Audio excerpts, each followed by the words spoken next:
O que acontece quando você coloca dois banqueiros poderosos e bilionários, acostumados a mover trilhões de reais com um único telefonema, em uma sala e diz: olha, a sua fortuna e a sua liberdade estão em jogo. Eles fazem a única coisa lógica, apontam o dedo e acusam o outro de estar mentindo. Foi exatamente isso que aconteceu na cariação explosiva que chacoalhou o mercado financeiro e a política esta semana, após o ministro do STF, Dias Toffoli, acatar um pedido do Banco Central e retirar o sigilo dos depoimentos do caso Master e BRB. O que era para ser uma busca pela verdade se transformou num jogo de empurra desesperado, onde a estratégia de defesa de dois grandes nomes da elite financeira foi exposta de forma vexatória. Eles estão tentando enganar a Polícia Federal, o Banco Central e, no limite, toda a sociedade brasileira. De um lado, temos Daniel Vorcaro, ex-dono do Banco Master. De outro, Paulo Henrique Costa, o presidente do BRB, o Banco de Brasília. Ambos estão envolvidos em uma investigação que apura fraudes bilionárias na compra e venda de créditos podres, aqueles ativos financeiros de altíssimo risco e praticamente irrecuperáveis. A PF e o BC querem saber como e por que o BRB, um banco público, adquiriu esses ativos de forma tão irresponsável junto ao Master. A acariação entre os dois, cujos vídeos vieram à tona na última quinta-feira, foi um teatro de contradições. Vorcaro, do Master, tentou se eximir da culpa. Ele afirmou que o BRB havia sido informado de que os créditos problemáticos teriam sido originados por uma empresa terceira, a Tirreno. A tese é simples. Nós, do Master, fomos apenas um intermediário que repassou a informação que recebemos. O BRB sabia que a origem era externa. Já o presidente do BRB, Paulo Henrique Costa, deu uma versão diametralmente oposta. Ele disse acreditar que a origem dos valores era o próprio Master. Ou seja, nós fomos enganados pelo Master, que nos vendeu gato por lebre. Perceberam a tática? Vorcaro joga a culpa na Tirreno e na negligência do BRB em não checar a fonte. Paulo Henrique Costa joga a culpa diretamente no Master por ter vendido um produto viciado.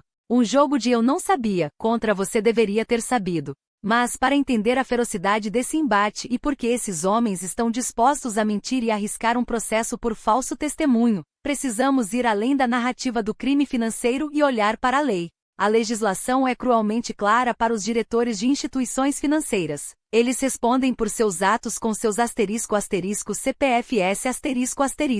Estamos falando de responsabilidade pessoal, patrimônio confiscável e liberdade. Isso não é uma multa paga pela pessoa jurídica, é o CPF do banqueiro que está na reta.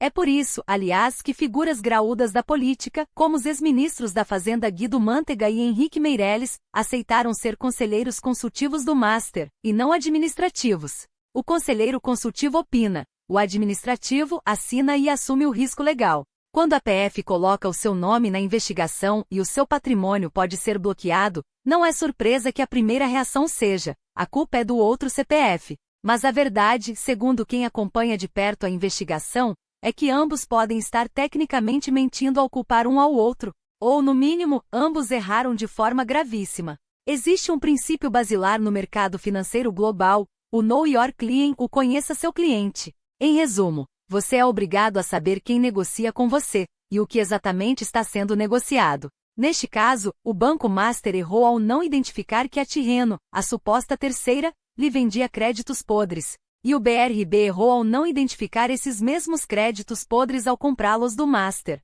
Não é apenas uma falha de comunicação, é uma quebra de um cânone fundamental da atividade bancária. A negligência é dupla. No entanto, a estratégia das defesas não para em apenas culpar o oponente. Ela se estende para o andar de cima. Há um objetivo político claro em tudo isso: plantar a narrativa de que o Banco Central foi negligente. Esta é uma tese que ecoa forte no universo político brasileiro. Por quê? Porque grande parte da classe política teme se tornar alvo dessas investigações e adoraria que órgãos como o Tribunal de Contas da União, TCU, e até o próprio STF responsabilizassem o BC pela fraude. Se o BC errou ao fiscalizar, a culpa do banco investigado diminui. Mas o Banco Central tem uma resposta contundente a essa narrativa. Investigadores relataram à CNN que o BC emitiu sim uma série de comunicados aos dois bancos indicando discrepâncias nos dados. E aqui está o sinal de fraude que acendeu o alerta. Quando Master e BRB enviavam as correções dessas discrepâncias, as assinaturas nos documentos eram posteriores. Eram assinaturas em documentos que corrigiam operações financeiras que já tinham sido realizadas.